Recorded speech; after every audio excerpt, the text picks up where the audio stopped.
estar hablando de qué es esto de la agencia de cambio, porque estamos firmando un convenio y comenzando una alianza con la Secretaría que se va a ver reflejada con ustedes directamente desde las familias, desde las escuelas, y vamos a estar escuchando mucho sobre la agencia de cambio, pero vayamos a entender un poco más y ver con el público acá desde dónde la hemos vivido, Santi. Bueno, muchísimas gracias. Sí tengo voz, también he estado callado un ratico, pero ya les va a tocar escuchar mucho a mí.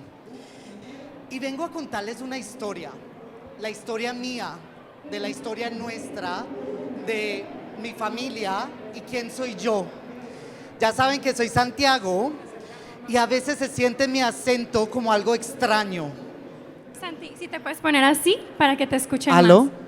Perfecto, ¿ya me escuchan más duro? Perfecto. A veces van a escuchar algo extraño en mi voz, un acento extraño que me han dicho de todo, que soy ecuatoriano, que soy venezolano, que soy colombiano, que una vez dijo que si soy de Filipinas, o sea, me ha pasado por todos lados. Y les quiero contar mi historia porque yo soy colombiano. Yo vengo de unas tierras hermosas, cafeteras, y de una ciudad preciosa que como Cuernavaca se llama la eterna primavera, llamada Medellín. Medellín en los 90s, donde yo nací, ya pueden calcular mi edad más o menos, era una época muy difícil para mi ciudad. Era una época de mucha violencia. ¿Cuántas telenovelas, cuántas series hemos visto de la época, no? De la época del narcotráfico, de la época de la violencia que hoy se considera en Colombia. Mi familia no fue exenta a eso y le tocó vivir un poco de esa violencia desde carrobombas, desde situaciones difíciles que los obligó a pensar en su familia primero, y cuando yo tenía 3 años nos fuimos a vivir a Estados Unidos. Fue muy difícil porque los primeros años yo me demoré mucho para hablar y cuando empecé a hablar hablaba en inglés. No sabía, más allá de un hola, ¿cómo estás? Solo decía hello, how are you, ¿no? Y así crecí en el sur del país, donde éramos muy poquitos latinos, y yo crecí con una identidad como americano. De hecho, yo era uno de los más blancos de todo mi barrio, y asumí esa identidad con mucho orgullo. En Estados Unidos pensaban que yo era mexicano porque debajo de la frontera todo es México o un país mexicano, y más en esa época, y la verdad no podía tener tacto con mi identidad colombiana. Eso fue muy difícil para mí, pero en esa época yo era muy chavo y no podía como comprender esas cosas. A medida que fui creciendo, pues más me convertí parte de la cultura, ¿no? A mí no me gustaban las arepas, a mí me gustaba comer fried chicken, ¿no? Puro pollo frito. Para mí Kentucky Fried Chicken era como casi mi Dios de la comida, ¿no? Hasta que llegué a los 13 años. Un día llegó mis papás y dijeron, Santi, ¿tú sabes que eres colombiano? Yo le dije, pues sí, no sé eso qué significa, pero bueno, resulta que somos indocumentados. Y no te quisimos decir porque pues era muy niño para entender, pero lastimosamente nos acabaron de robar los papeles y sin eso, la verdad, no puede venir la policía por nosotros. Y no queremos que tú sufras esa situación. Entonces la otra semana nos vamos. ¿A dónde nos vamos? ¿A otro barrio? No, nos vamos a Colombia. Yo no sabía cómo tomar esa noticia, conocía a una abuela, pero más allá de eso, no conocía absolutamente nadie. Y ahí es donde empieza mi historia. Mi historia de cambio y todos los proyectos sociales que más me apasionan ha sido irse hacia el mundo de qué me hace colombiano, qué me hace americano, y ya vivo 5 años aquí, qué me hace mexicano. Fui a vivir a Colombia y cuando empecé, mis primeros años me retrasaron 2 años porque no hablaba bien español. Y poco a poco empecé a entender mis raíces colombianas, empecé a ver estas historias de Simón Bolívar, empecé a entender que era ser Medellín la mejor ciudad del mundo, cosas que yo no estaba acostumbrado, ¿no? Y todo eso me llevó hasta los 16 años, cuando empecé a entender un poco más este tema de identidad, más y más en los colegios.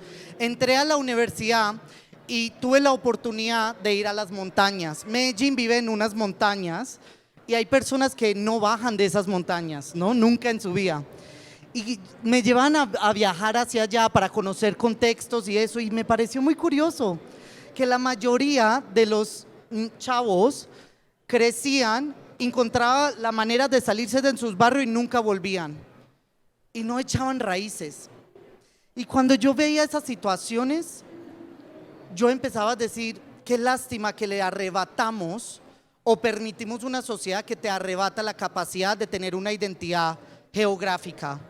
Como a mí me sacaron por cuestiones políticas, sociales, lo que sea, de Colombia y luego sacado de Estados Unidos otra vez a Colombia, lo mismo le pasa a estos estudiantes y a estos jóvenes que no tenían el derecho a vivir en sus barrios por violencia, porque no tenían oportunidades de educación ni laborales.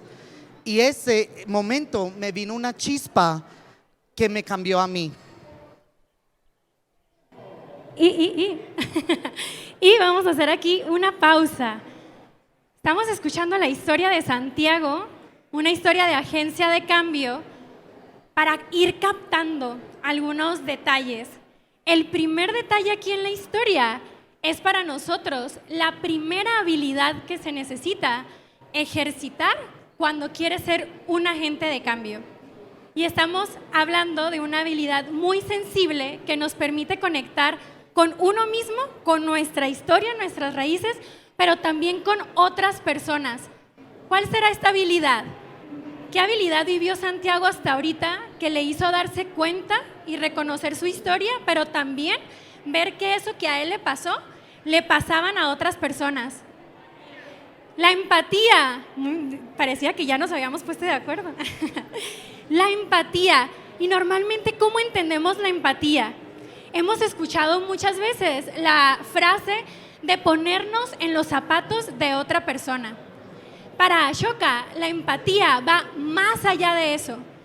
Va a haber momentos en los que no vamos a poder sentir lo mismo que la otra persona, pero podemos sentir con la otra persona. Lo que vivió Santiago de vivir alejado de su identidad, de sus raíces, lo vivió desde una experiencia migratoria que puede ser similar al problema de los otros jóvenes de las montañas, pero él tuvo que ir a la montaña a entender, ver, sentir cómo viven ese problema otras personas y abrirte a los pensamientos, sentimientos de otras personas y tomarlos como válidos, aunque tú pienses diferente y sientas diferente. Esa es una conexión importante de empatía. Y esa es la primera habilidad, si quieren ponerla en la pantalla también, que para Ashoka es muy importante cuando eres agente de cambio. ¿Cómo naces? Desde abrirte a conocer la perspectiva y ideas de otras personas. Si quieres solamente hasta la primera de empatía. Y seguimos la historia. Bueno, el dato curioso es que Brenda, antes de empezar esta conferencia, me echó como un problema mágico en que cuando ella empieza a hablar, yo me tengo que quedar quieto. Entonces esto es un acto de empatía, porque si ustedes no contestan bien cuál es la habilidad, me puedo quedar ahí horas, ¿eh? Entonces ya se van ustedes si respiro o no. Y ahí empieza mi historia. Una chispa de empatía que me movilizó. Yo estudié psicología y comunicación social y esto me empezó a absorber como temática y como forma de pensar cómo puedo aportar al mundo. Pero yo no lo podía hacer solo. Una persona pues puede hacer muchísimas cosas. Yo me empecé a empezar a estudiar más, empecé a mirar qué pasa en estos barrios, pero necesitaba de mis amigos. Empecé a reclutar a todos mis amigos. Una de mis mejores amigas también empezó a ser muy obsesionada con el tema y nada es más lindo que tener a dos obsesionados todos los días pensando cómo vamos a resolver un problema social. Pero nosotros empezamos a reclutar nuestros amigos. Empezamos a decir, vengan con nosotros al barrio a empezar a trabajar con jóvenes y les damos pizza. ¿no? O sea, empezábamos con un pequeño gancho. Y poco a poco, estos amigos de nosotros y amigas empezaron a decir, no, pues entre todos ponemos la pizza y pues esto también nos emociona, ¿no? Y empezó unas semanas y meses de mucho trabajo para entender a la comunidad. Empezar a decir, oye, empezamos con lo más sencillo. Ah, ¿qué necesitan? Juguete para los niños. Empezamos con las cosas que normalmente se nos viene a la cabeza, que siempre necesita una comunidad en situaciones difíciles. Entonces hacíamos donación de comida, hacíamos unas siembras, hacíamos lo típico, pero lo más hermoso de esa época fue que a través de la amistad empezamos a poner todas nuestras fuerzas, nuestro conocimiento en pro de la comunidad. Y empezamos a fortalecer nuestras amistades, pero al mismo tiempo empezamos a construir una relación muy bonita con la comunidad en la que trabajábamos. ¡Tun, tun! Voy a tratar también de ser más rápida. Bueno, aquí ya vieron, porque ahorita hicieron spoiler y ya vieron la segunda habilidad, así que no les voy a preguntar la segunda habilidad porque es muy claro que Santiago en este paso lo que hizo fue reconocer una problemática y pensar rápido cómo juntar más mentes, manos, corazones para proponer, ¿no? Primero que nada entender el problema y después proponer, pero no proponer solos y solas, sino crear una relación con la comunidad para construir en conjunto. Y para Ashoka, la segunda habilidad, que ahora sí la pueden poner si gustan, tiene que ver con el trabajo colaborativo. Y este trabajo colaborativo no es nada más tener un equipo de personas, sino juntar a varios equipos de personas a trabajar juntos. Y en Ashoka a esta habilidad le llamamos equipo de equipos, que es esta visión de trabajar en red.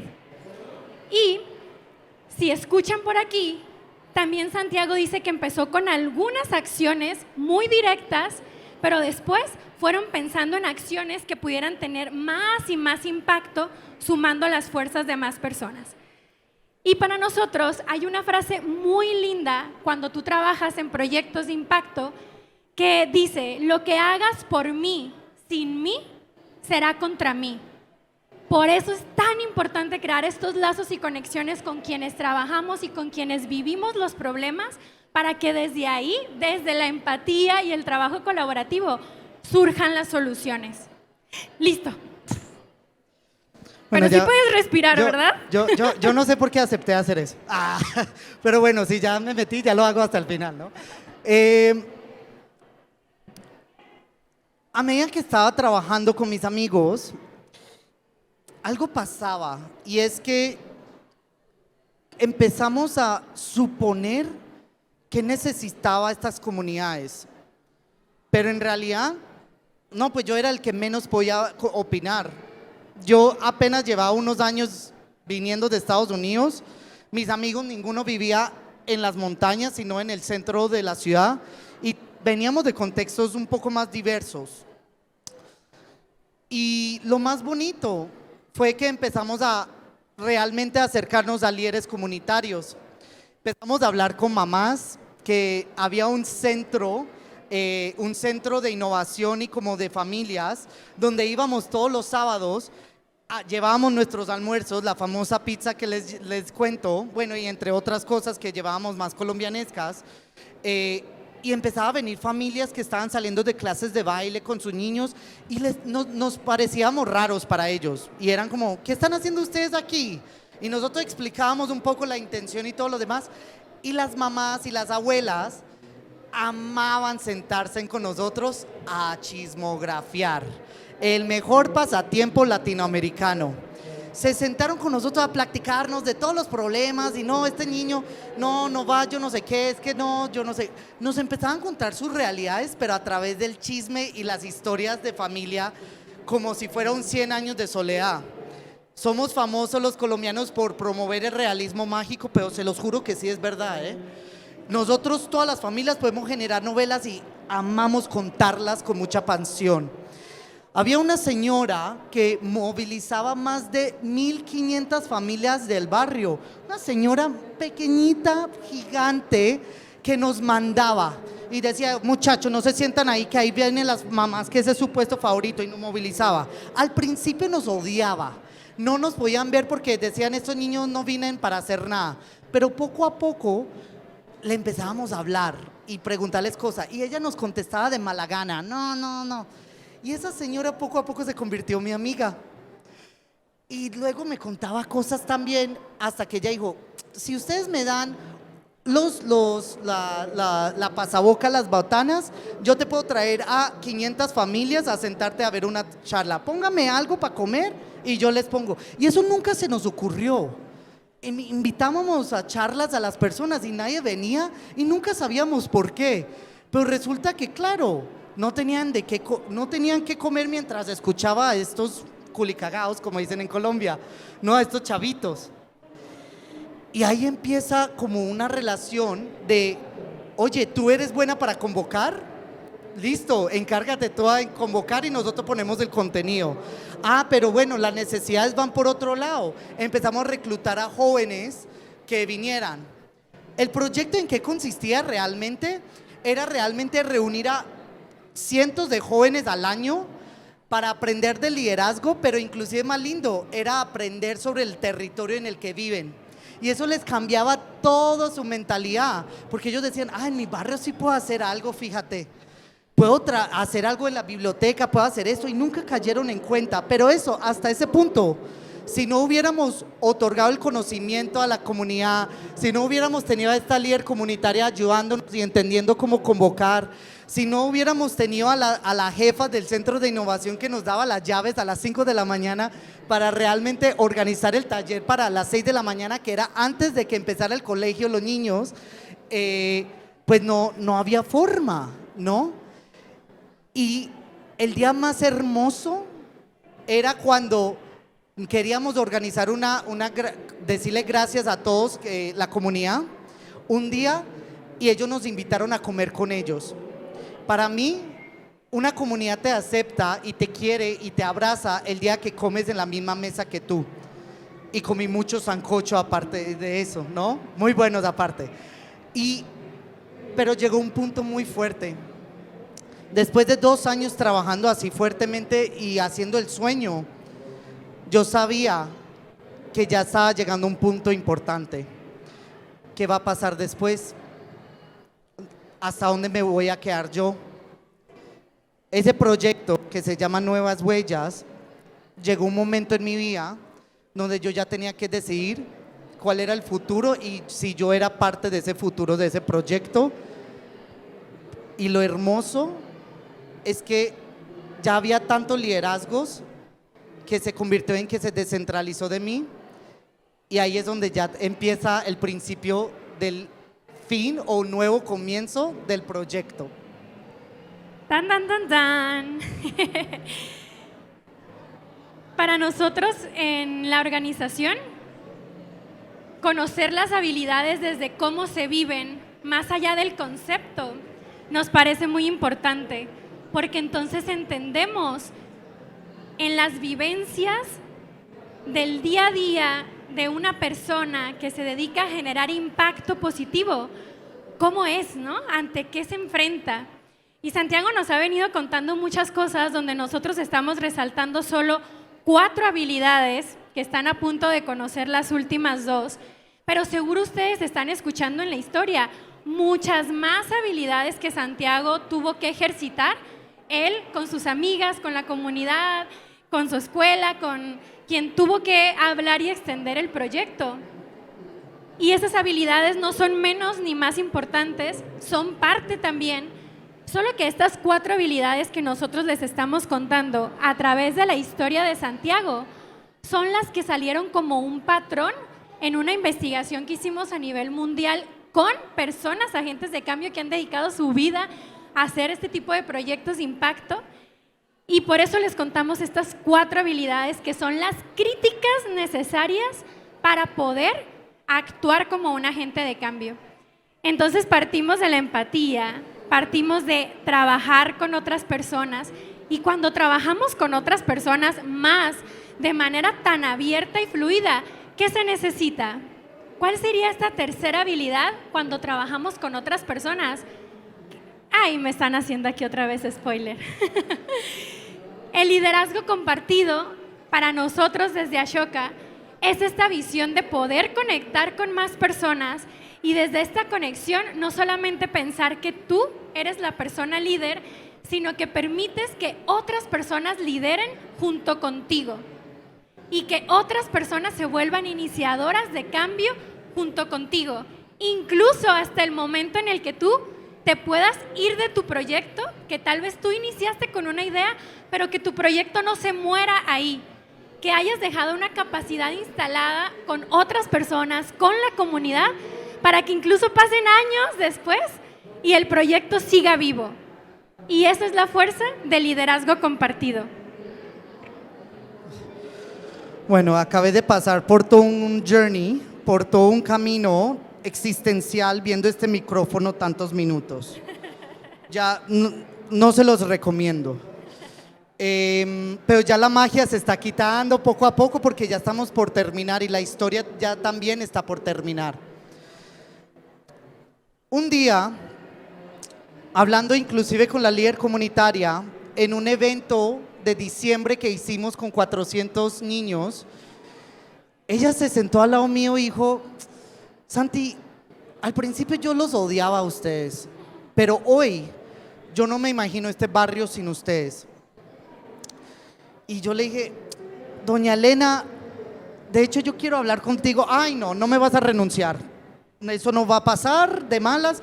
Y ella dijo: voy a llamar a la policía y te voy a decir que aquí se va a quedar, ¿no? En el centro comunitario, en la parte donde tiene las cosas, productos de limpieza.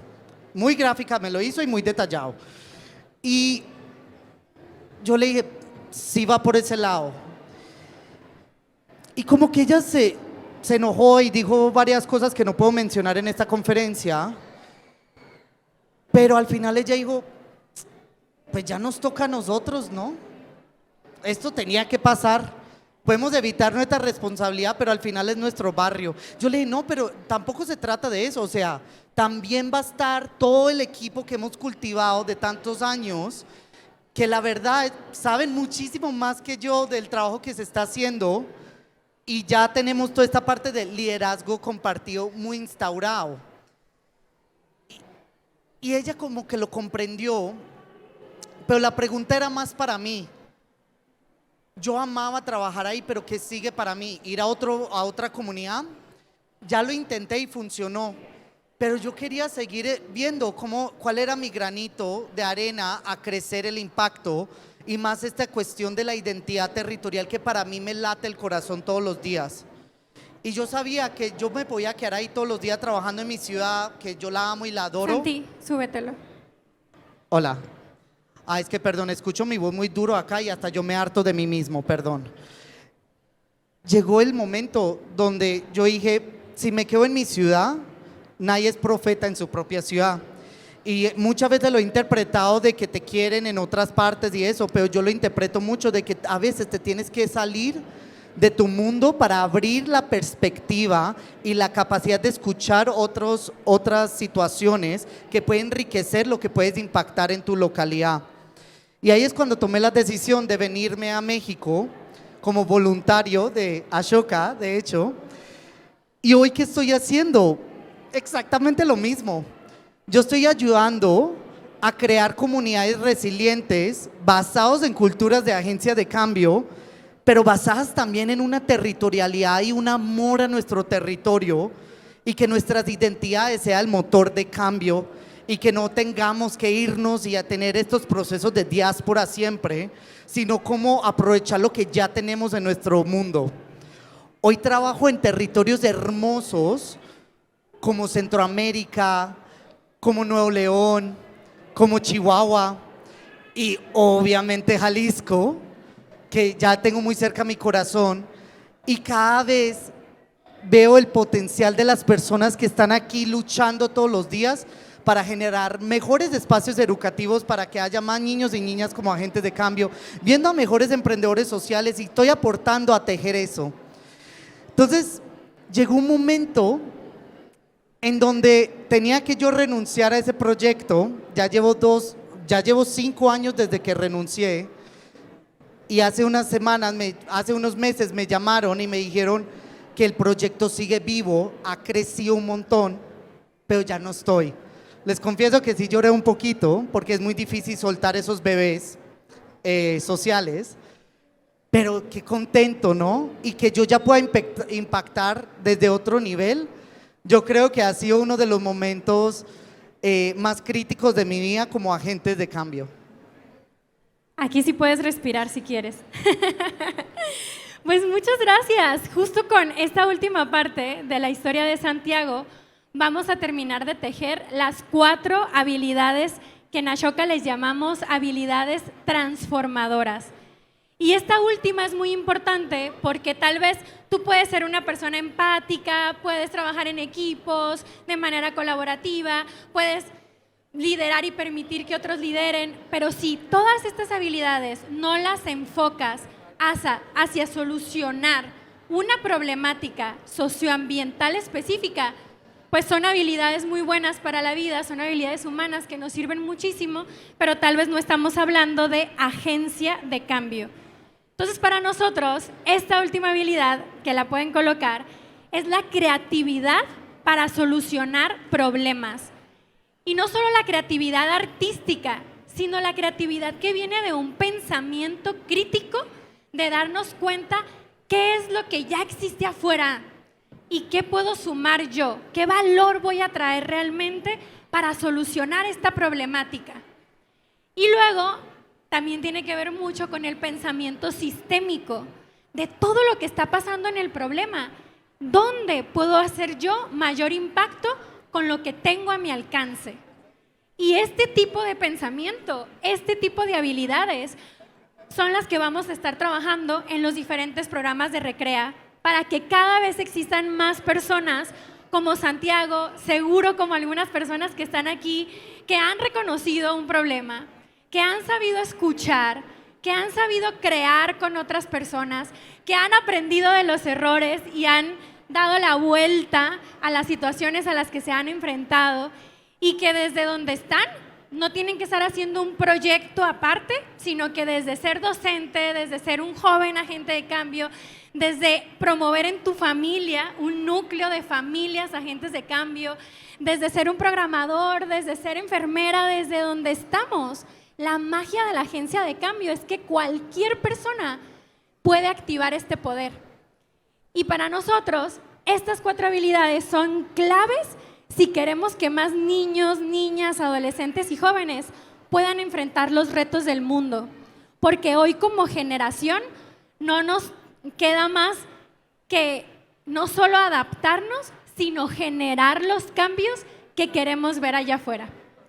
Y de esto se trata lo que vamos a estar trabajando en todos estos programas y nos encantaría que en este tiempo que estemos más cerca de ustedes en Jalisco, desde los programas de la Secretaría, podamos identificar más historias como las de Santiago, las podamos documentar, las podamos visibilizar, las podamos convertir en herramientas pedagógicas para que a través de estas historias más personas nos inspiremos, reconozcamos problemáticas, veamos soluciones y más que nada nos quedemos con la pregunta, ¿y yo qué estoy haciendo? ¿No? Ante lo que más me indigna, ante lo que me da coraje o ante lo que más me apasiona cambiar, ¿yo qué estoy haciendo? Y que esa pregunta nos quede resonando y nos lleve a poner en práctica las 4 habilidades transformadoras. Así que nosotros fuimos Santiago, Brenda y estamos muy emocionados de seguir cerca para poder co-crear con estas habilidades y con la visión de agencia de cambio un mundo y más que nada un Jalisco de un territorio transformador. Gracias. Muchas gracias. Y ahora sí están las 4 habilidades acá. Pues ya, sí. Ahora sí. Muy bien, pues creo que ya estamos en tiempo. No sé si tengan algo más que agregar ya para hacer el cierre, ¿no? Excelente. Pues démosle un fuerte aplauso, por favor, para Brenda Villegas y Santiago Mejía, que nos trajeron esta conferencia Empatía y Liderazgo, Caminos hacia la Transformación Social. Muchísimas gracias por haber estado en este escenario de Recrea Land. No se les olviden sus detalles.